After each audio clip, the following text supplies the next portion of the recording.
We're going to do your questions about the afterlife, part 2, answered today. So we did that reading a while ago, and one of you lovelies left a comment about where's in our front part. of you. That's right. Brandy. Okay. Where is part 2? And I was like, oh yeah, we got to do the part 2. So I gathered your questions that were left under that Please video. go. Will you please go? And we're going to have some of those questions, and we're going to have some other ones, and see if we can't just round out this whole topic for a little bit. Anyway, it's all alleged for entertainment purposes only, not fact. My psychic downloads, not the Watch. opinions. Yeah, everyone should watch. I agree. And we're running GhostTube again because we did last time. So why not? Let's see what's going to happen. We're using the Boo Tarot. That's the deck we used last time. Okay, come on. So cute.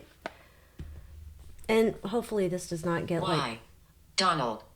I don't know. Hopefully it doesn't get super annoying. It's pretty talkative today. So let's start with, is it true that children can be our ancestors reincarnated? Reincarnated. Is it true that our children can be our ancestors reincarnated?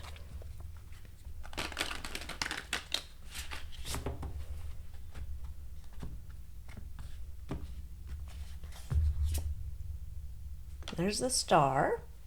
Maybe I'll stick you over here. All right. Yeah, there's the Page of Swords in the past of death. There's the Seven of Cups. Absolutely. Absolutely. Absolutely. Yes. Children, our children can be our ancestors reincarnated. It's kind of funny if you look at this one. It's like, who should I pop back into next time? Definitely. I think that though it's after that person passes, there seems to be a different. It's not always like a choose your adventure where it's like this path or this path. There's multiple different ways they go about doing this. Almost as if all the ancestors are conferring with one another about what, like it's a committee, like, well, this little bugger here that's going to get born, who needs to go back in there? Like it's twofold. Up. What lessons do the parents and the family members, what do they Rich. need to learn from this person coming in, and what does the ancestor need to work on as well? Almost like, who's best suited for the job? Okay. But it's almost like by committee. Like they all decide.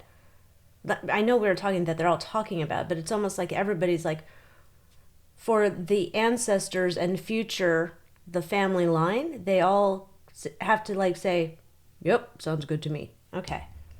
Like by vote. Okay. Alrighty then. Let's get to, if someone has been estranged from a, we'll say, nasty relative, think the nastiest type of relative you could think of. If someone's been estranged from that nasty relative, can they avoid reuniting with them in the afterlife?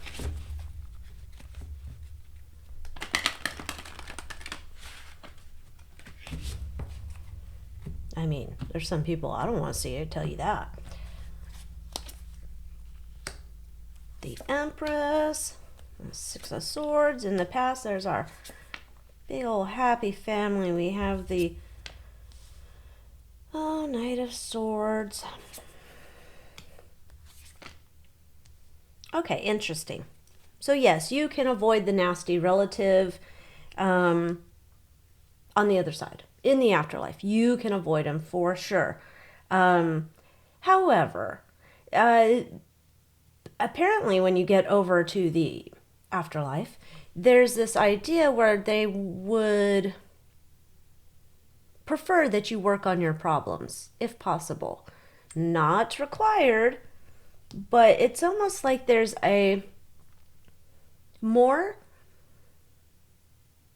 peaceful, fair, more harmonious environment in the afterlife I don't know how else to explain that. It it's like the opposite of I'm like the opposite of a Jerry Springer show or one of those any of those reality shows where there's always the arguing over the arguing over the arguing. They're saying like on the other side it's not like that. And there is a desire to see if problems could be worked out. Not required, but if it could we work them out? Yeah, and it's almost like one of those things, like when you're Do on you know? Do you know? Uh, are you willing to invest in, while you're over here on this side, are you willing to invest in trying to solve problems with this person that's done terrible things with you? It's more to help the soul, each one. You, them, they who committed terrible acts, you who had to suffer terrible acts. It is both of your benefits to work on the problems. Church. Well, kind of like church, huh? It's kind of that coming together and that healing within, God's house. Okay. But you don't have to see them.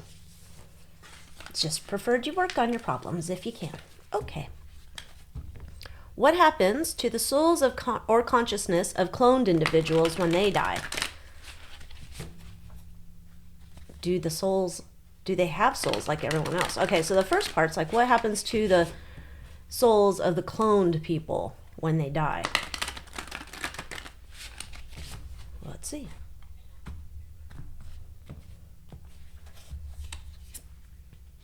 Talk with me. You talk with me.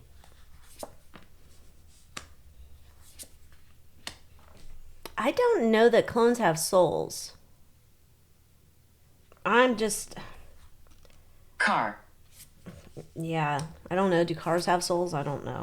I don't think so. I know some people think they do. I don't. But they have energy, but I don't know if it's a soul. Okay. It does. I don't know that the clones have a soul. Like they're outside of the Curse. Body. Curse. Okay. The soul of the original person's like separate from whatever Why is she here? Why am I here? Why are you here? The souls of that person, the original person, that separate, a unique entity, kept separate from whatever this cloned copy thing is. They don't interact. It's almost like, let's go Jamie Foxx and Jamie Foxx clone. Jamie Foxx soul goes somewhere else where I don't know. I think they can capture souls in some cases, but captured, probably based upon what groups they join. But his soul's here. This clone is here. No soul. No soul in it. Later. Okay. Queen. It's a very witchy, like, eyes wide shut thing here. There's okay, so whatever consciousness is put into the clone is more about, like, follow the rules, and if you want to get into all sorts of debauchery, go for it. If you want to go drink up all over in every bar in town, go ahead. If you want to, bang everything you can, you want to become a human mattress, go ahead. If you want to be, have no morals, do it all. It's almost like there's no rules really in the clone body. There's no morals, there's no rules. It's just kind of like we have this script or plan for you to follow, but you can do whatever you want.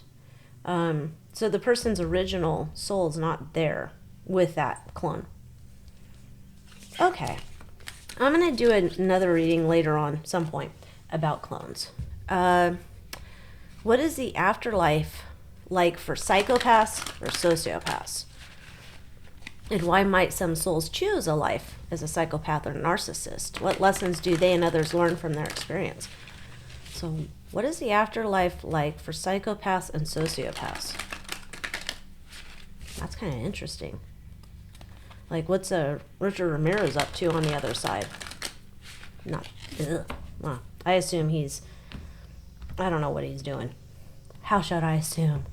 All right, he could be reincarnated. Oh, the fighting continues.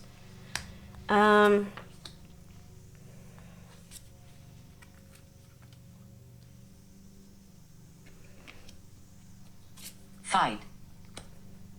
Fight. There's the fighting is continuing on the other side. There's this idea of like, hey, okay, now you've come to the other side. Welcome. Like it's almost like you can get a clean slate. There's no Smoke. smoke. The smoke is cleared. There's like a whole idea where the problems of the mind are not like the problems of the mind that someone I don't know that I guess you can control any of you can work on being a narcissist, I think. I don't know. I'm not a mental health professional. I'm just saying. I think you could work on some issues, personality issues, but we'll say for the psychopath that they can't. They go in there, they're welcomed, like, hey, welcome. Would you like to, come here, get some clarity, work on some stuff? And they just don't want to. I don't know what this is. They just don't want to. They have a choice. There's this option like afterlife therapy, which Other side. other side. There's Murdered. Okay. There's this choice. You can go over there to get some help. And then they just, a lot of times, not saying all, but a lot of times they just choose not to. They don't want help. They don't want to work on themselves.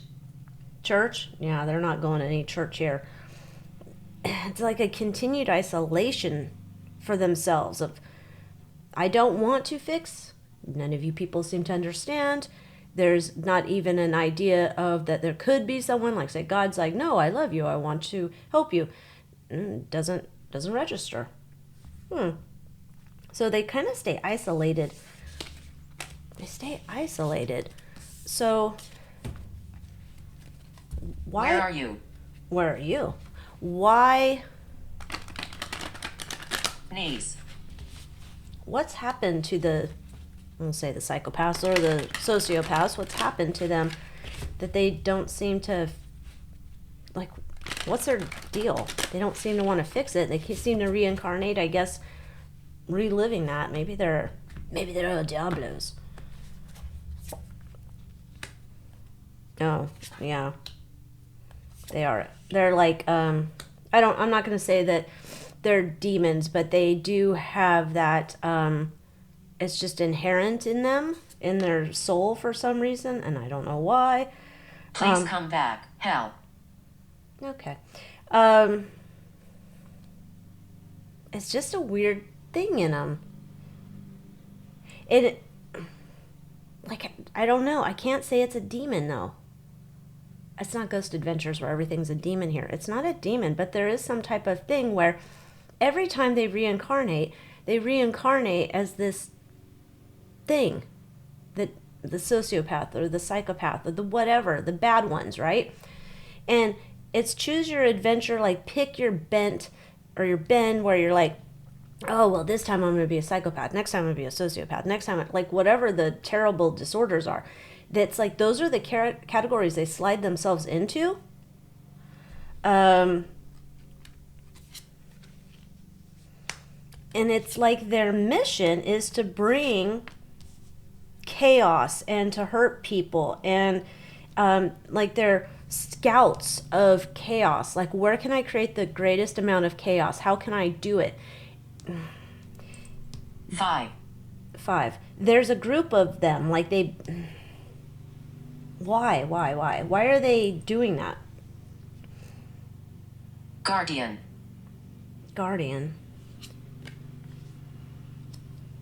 Temperance. There's the fighting. What is this one? The hopes. Oh. This is... Okay, I don't know. This is like jacked up on the left side of the freeway, broken down with a flat tire. Weird.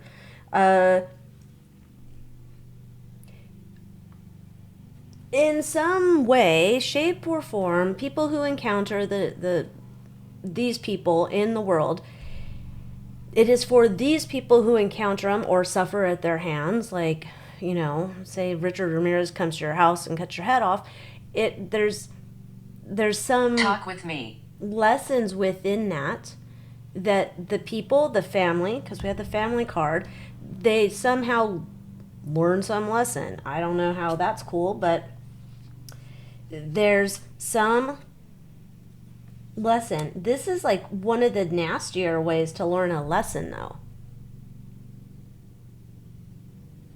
What? Come on now.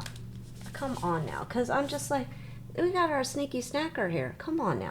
So this is one of the nastier ways for someone to learn a lesson, by having some psychopath, sociopath, one of these people ruin your life. Not all of us. Okay, not all of you. But what is that? I don't get it. Like, why would you... How is that helping anyone?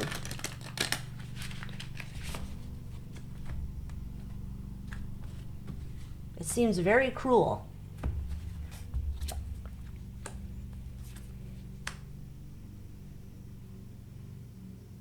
Opening your eyes to life's choices.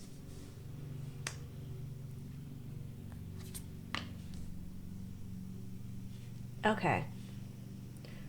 I'm just going to say what it says. It's just like opening one's eyes to life's choices and choosing, even though this terrible person did these terrible things and came into your life, how do you choose to move forward in that? What lessons did this person help you to realize? I said no. I know. It's about helping the victims or survivors to see life in a new perspective. It's almost like you've gone through the worst. And now, this is a wake-up call to see if you would like to change the way that your life is moving forward. Yeah, it's a way to see if you're like, hey, this is what's going on in your life on Earth. And it's so weird because it's... Start. Chariot. Yeah, start. It's almost like the start of a new life for all the people who are left behind, and how they choose to move forward, how they choose to interact with the rest of the world and all the people. So say Scott Peterson, he's here and he takes out Lacey. Terrible, right? And you could say, well, how is that helping Lacey's mom and sisters and family and whatnot?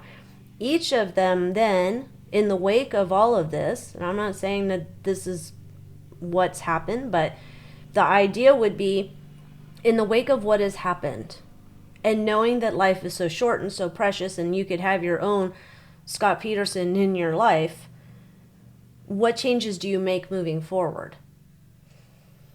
How do you want to adjust your life with the What time is you that? have left here? Soon. Okay. So, I don't know. It seems rather terrible, but... Next question. If you're from a different religion, do you go to that specific afterlife, religious afterlife, or can you visit family members who had other religions? So, yeah, I don't know. I can't say I'm very well versed on other religions, so, I'm assuming... Father. I assume when I cross over, I'm Christian, so I don't know that I call it, like, I don't think there's a heaven and a hell per se. I think heaven is like, I choose to be with God. Hell is, I don't want to be anywhere near God, so I reject God. That's pulling yourself away from God, right? So I don't think of it's like two places like that. But I don't know in other religions, maybe they say, oh, we go to this other place. It's not any of those places over there in the Christian thing. If that's the thing, can you mingle with your peeps on the other side, even if they're in different religious spots? Okay. Rich. Hag. HRC got into my reading. Okay. Let's see. Bracelet. Page of Cups. The Devil. 9 of Swords.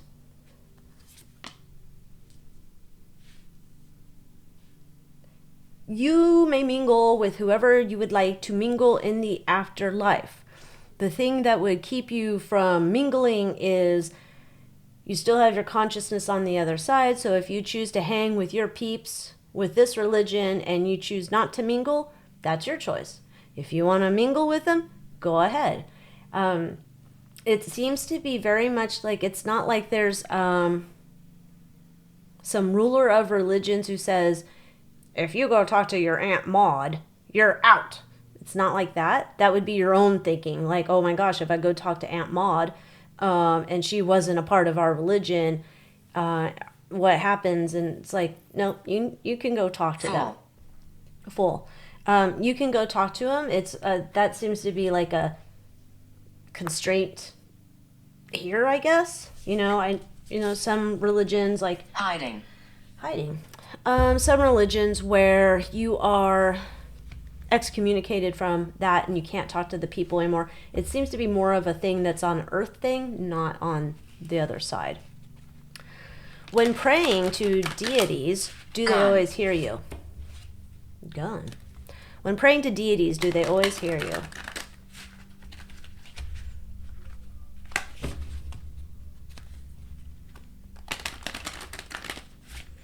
Do you know the answer to that one? When praying to deities, do they always hear you? I wonder, can you imagine like how many say, oh, I'm like gonna pray to Jesus, and then he's like, God, I got like 1 million requests like every minute. Like, I'm sure they have more bandwidth than we do, but okay. Don't go there. Don't go there. I can talk about bandwidth if I want.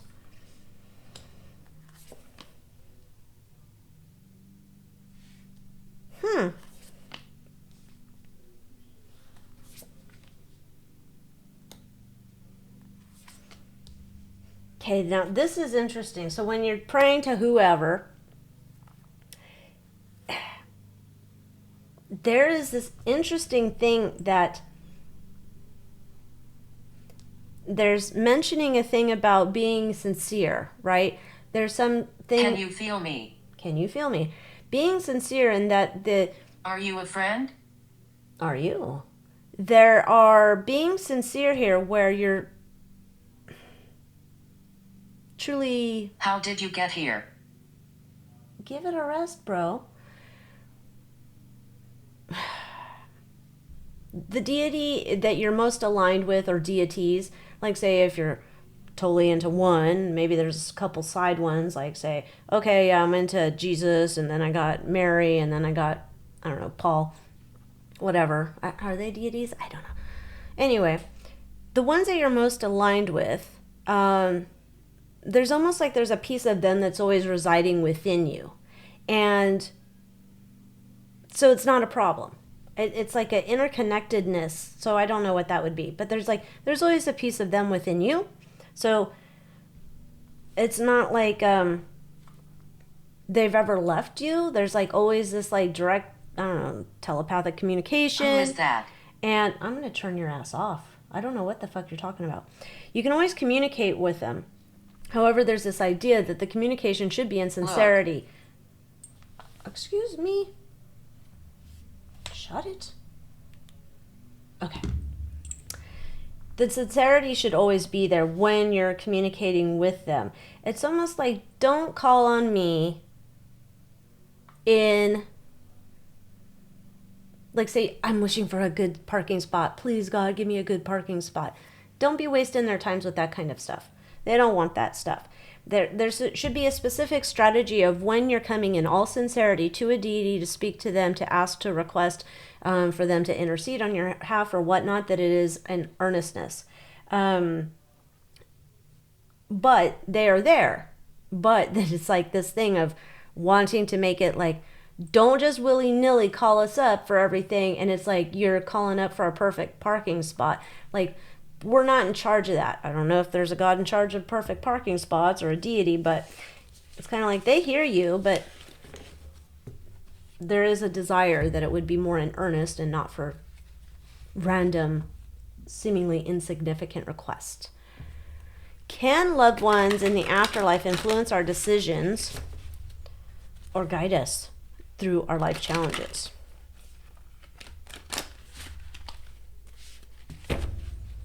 Can loved ones in the afterlife influence our decisions or guide us through our life challenges?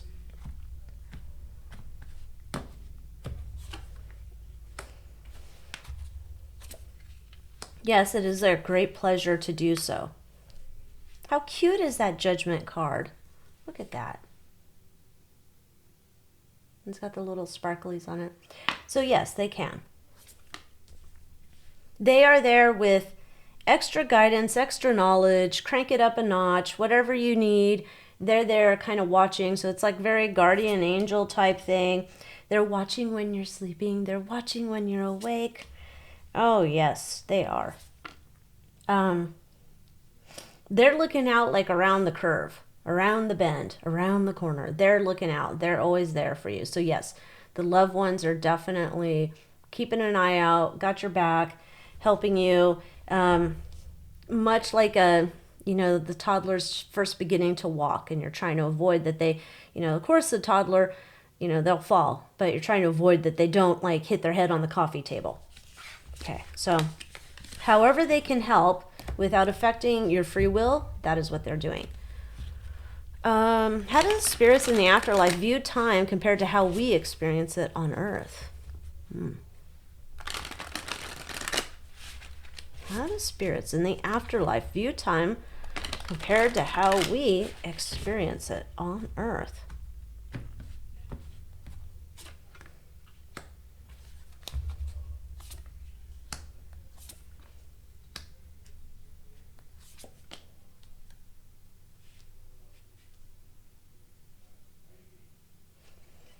Time's more of a pain in the ass for us.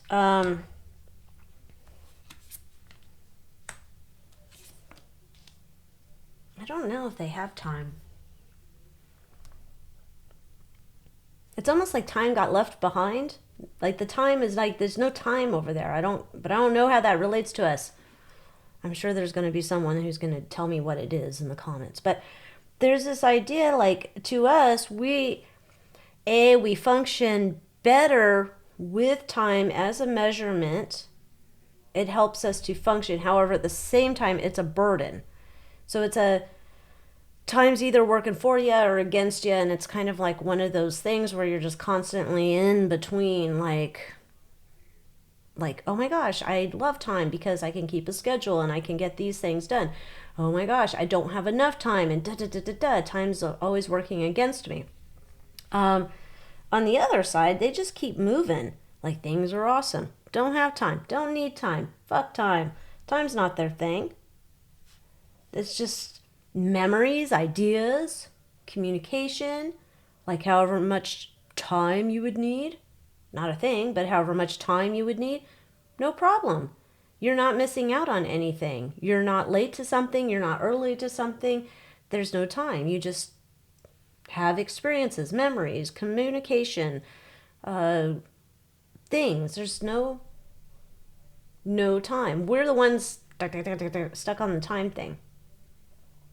Okay. This is beyond my pay grade to understand. All right. Is there a hierarchy or structure in the afterlife? If so, how does it function?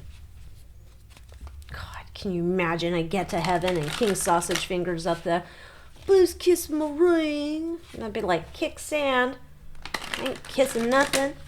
So is there a hierarchy or structure in the afterlife? If so, how does it function?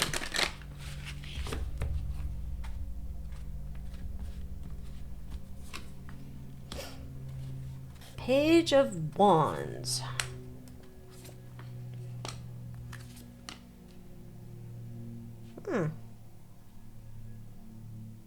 Page and the Knight of Wands. Okay, so there's a structure, but it's not how we're used to it. So I'm not going to be bowing down to King Sausage Fingers or his Willy Wonka son. I'm not doing that. It's more like there's a balance in the universe. Like,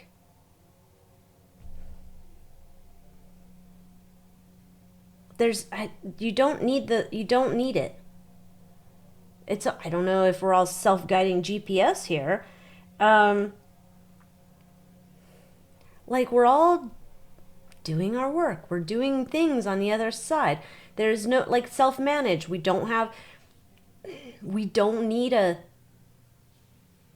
person. Or here's God.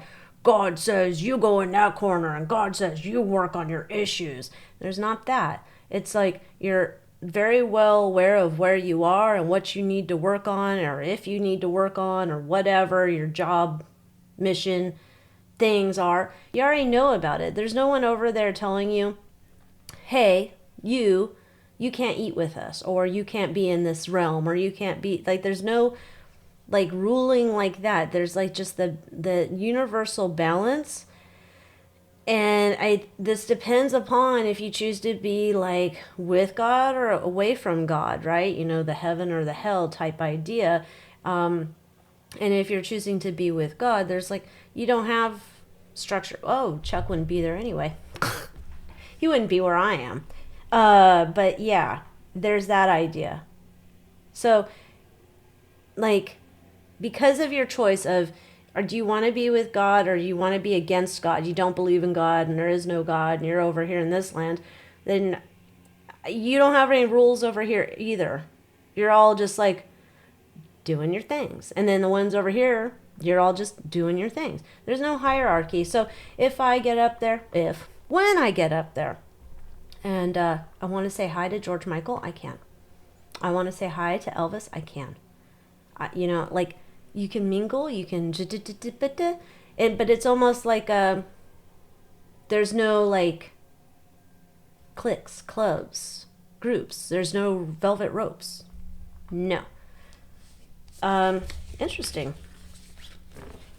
It's like we don't have time for rules and regulations. You've already self-selected based upon for God, against God, and within that it's just a regulation within the intention of what you're doing there that balances it out. So hierarchy is not needed.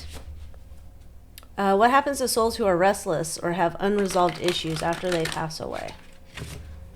Okay, what happens to souls who are restless or have unresolved issues when they pass away? I apologize for that noise in the background. It sounds like I'm in LA and there's a helicopter flowing around. But no, the neighbors are decided to get their house power washed. Okay. Okay, so when your day comes and you're having unresolved issues, you didn't take care of your stuff here on Earth. There is an opportunity on the other side to take care of it, to figure it out, try to make some amends, something to try and fix it. However, a lot of times the person who has the unresolved issues does not choose to cross over fully into the light because they're still wanting to stick around on this side and see if they can fix things. There's this whole idea like I don't want to go to the light because I'm going to get judged and it's going to be terrible and I'm going to go to hell. So the whole like whatever mental ideas, thoughts, impressions that people have about the afterlife can affect them. So if they're like, oh my gosh, I never made amends like with my kid, right? Like me and my kid, we never got to come back together, and you know I did something terrible, and so I'll never be forgiven, and lamenting, right?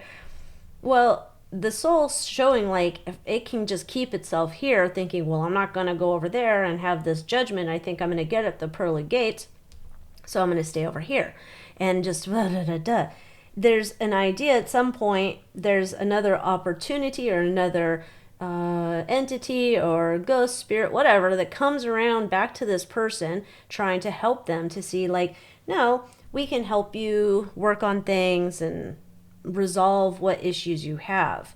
Now if I'm like the dead person and I really screwed over my kid, I don't know how that gets resolved because you could have 10,000 variations of that type of thing. There is something here though for the soul on the other side who's passed for them to do some type of remediation It's almost like they can, some other spirit comes in and helps them to acknowledge, to repent, I guess, or apologize. Because it's like, I can't apologize to the alive person, but it's like repent. Like, do you feel sorry for it? Like, they unwrap it like a weird therapy session. And it's like, oh, I'm terribly sorry for that. That was, obviously this doesn't apply to the sociopath, psychopaths. But so I think it's about intent within your heart when you're over there, and they're trying to work with you. But it's like free will all over. Last one. Do spirits in the afterlife have the ability to interact with or influence physical objects in our world? I think they do. But let's see. Because I've done a few readings for clients, and it seems that certain people who become certain spirits have certain desires. Like, they want to do that in this realm from the other side. Like, they get a kick out of it, like it's a hobby or something. Some of those that I've connected to. So I thought that was interesting. But we'll just see what else we can get after. Do the spirits in the afterlife have the ability to interact or influence physical objects in our world?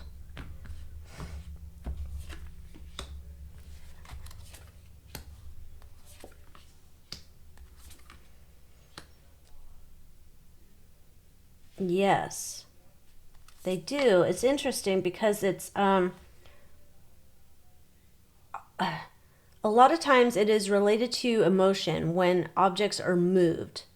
It's related to some type of emotion that the spirit's trying to get attention about. So almost like, say, if you're on a ghost hunt and you're talking about whatever, some person and this thing they were going through, whatever that emotion is that you're referring to, that, and there's a movement, then that would be because that spirit is trying to say yes, yes, yes, like acknowledging, like, yes, yes, yes, I'm here, I'm mad, I'm whatever about that thing.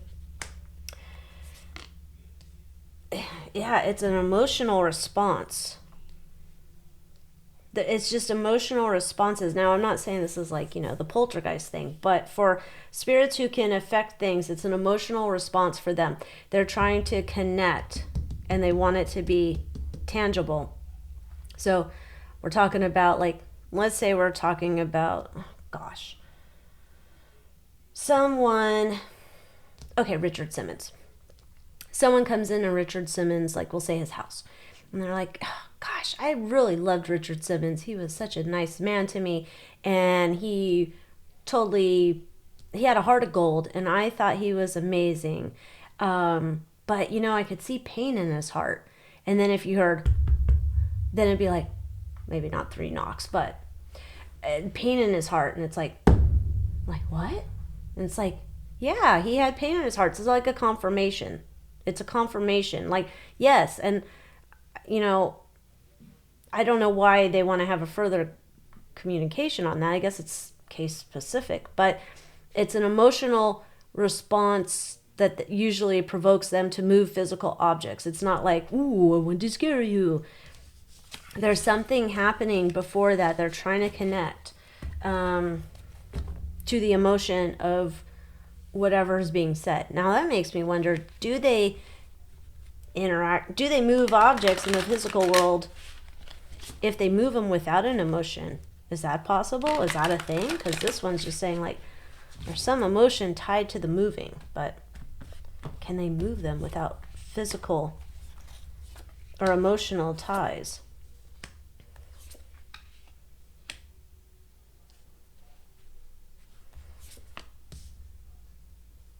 It comes back again. It's like,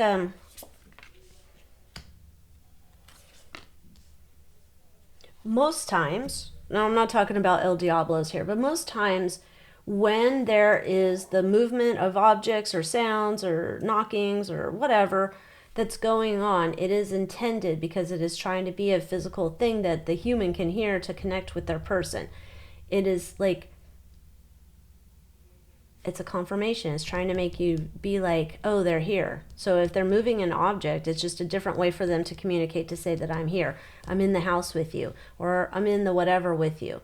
Now, I mean, if you see something like a chair moves in a prison, I don't know if they're in a good mood or not, but it's still tied to an emotion. And it could be like that person was a nasty piece of work, and they're like, with the shoving of a chair to say, yo, it's my house, my property, I'm here. Similar idea. It's tied to emotion. Anyhow, well, there we go. We've had our afterlife questions part 2. So, hope you enjoyed that. I mean, I don't know what's up with GhostTube. Just acting like a fool. Yeah, I don't know that there's anything else for them to say. We'll see, though. Any last words? Beer. Well, everybody needs a beer, don't they? So, thanks so much for watching. I hope you enjoyed this. Leave me a comment. Come join the YouTube membership if you'd like to. And until next time, adios.